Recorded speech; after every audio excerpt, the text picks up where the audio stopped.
I've said it before and I'll say it again. Cars 2 has my favorite character designs in the entire Cars series.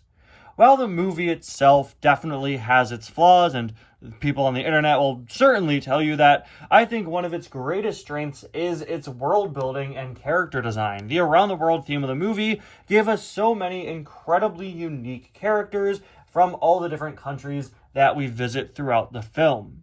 Seeing all of the modern American cars and other pieces of Cars media is fun, but there's something I love so much about Cars 2 and just how unique and interesting all of its background characters are. And Taia Decotura here is certainly one of the most unique characters in not just Cars 2, but the entire Cars franchise. This was such a cool thing for them to do. He is a TV truck, a truck with a giant TV on the side, kind of like a billboard, right? Advertising a talk show. It's a super fun and unique concept. It is something that you'll see in cities in real life, and it fits in perfectly with how Cars 2 portrays Tokyo. I think it's a really, really great thing to have included in the movie, and it's super cool, and super cool of it to get a die-cast.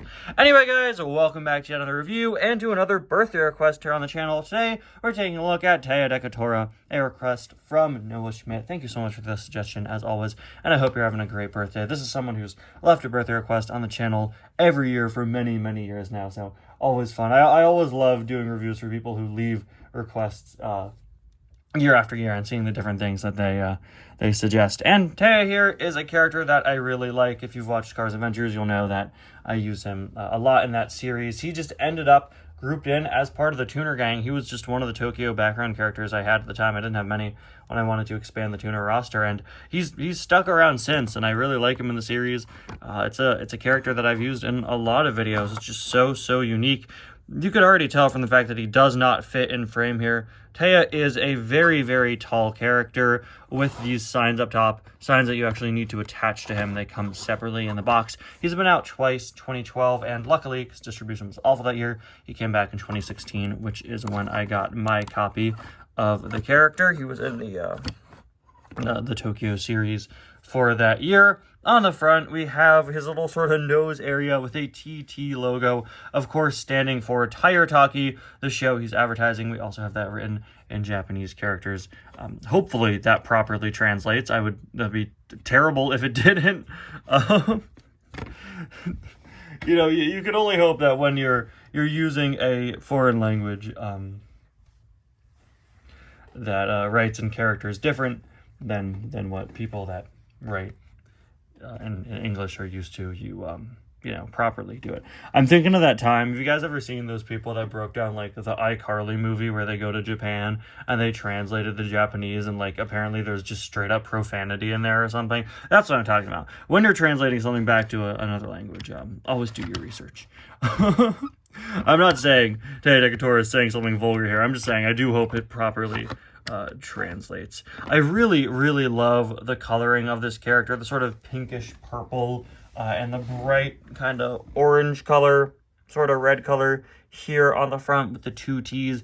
It just really stands out. It's such a great character design. On the side, we once again have the two T's and the Tire Talkie logo in Japanese. And on the side here, of course, we have the whole screen. You can see that Taia here seems to be sort of a flatbed truck that this whole part has been attached onto. This is sort of the load he's carrying. This giant screen depicting Francesco on the Tire Talkie show alongside this host. Francesco's bouncing around a ball, just like we see in the movie. Really cool that they, you know, made this the exact, you know, sort of screenshot of a screenshot from the image we see on the side in the movie, which is really cool. As you can see, we have Francesco Bernoulli, and then, again, his name in Japanese, Tire Talkie logo there. Just, again, a really fun piece of world building. It's so cool we have this car with an image, you know, a still from a TV show with Francesco on the side. It's just such cool world building, both in the movie and here on the diecast. Absolutely love it. On the back, once again, we have the Tire Talkie logo and it in Japanese characters. Actually three-dimensional and textured, which is super nice. This item, as you would expect, does not have a lot of metal on it. It's just the cab up here. But the sculpting on the plastic is really, really, really great. I love the shaping here, the sort of tall trapezoid, these parts that kind of flare out. I wonder if these are supposed to represent, I'd assume, because it's molded to sort of maybe look like it's on hinges. I wonder if it's, you know, supposed to simulate, oh, this could, like the screen could be covered or something, maybe. I'm not entirely sure. Like I said before, these pieces up top are removable. Yeah, as you can see there is a proper way to push them in. A bit dusty up there, Taia. You might want to do something about that, buddy. But yeah, there you go.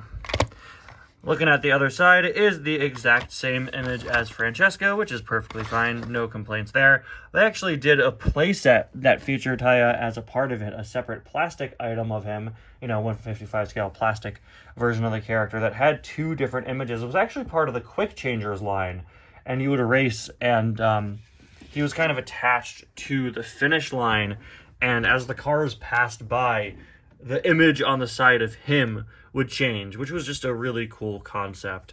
Taia is a character that honestly, like, they could have sold 30 million versions of if they wanted to, with different things on the sides. Obviously, it wouldn't have matched the movie, but it would have been pretty cool to get a variant of him.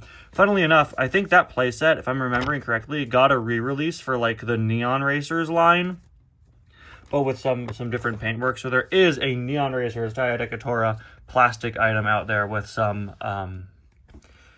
different Neon Racers themed images. I think it was Neon Racers. I want to say it's Ice Racers, but that would make no sense because, I mean, it's, you know, it's, the Tokyo is where the Neon Race takes place. So yeah. Finally, there is a look at the base. As you can see, you've got some pretty deeply recessed screws, and we've got your one rivet up there, and all your typical legal information. So yeah, genuinely an incredibly cool item. One that I'm very, very glad I picked up back when it was out in 2016. This is easily one of the most unique cars in the history of the diecast line. And like I said at the start of the review, it's completely emblematic of just how great the world building in Cars 2 was. You know, insult Cars 2 all you want. It certainly has its issues. It's certainly a strange sequel, which makes some very odd and awkward choices, but like I said at the start of the review, I think it does world building and character design perfectly, and as a diecast collector, that's something I'm always very, very happy to see. Of course, it does bring up the argument, did they only do this to sell toys? Which, like, a giant truck with a TV on the side, maybe, but, you know, I think the people at Pixar are very creative. I think it's, you know, just a really cool concept to incorporate in cars, and you get to have a cool toy out of it. So win-win, right? Anyway, guys, thank you all so much for watching. Thank you once again, Noah Schmidt, for the request, and I'll see you guys next time. Bye now.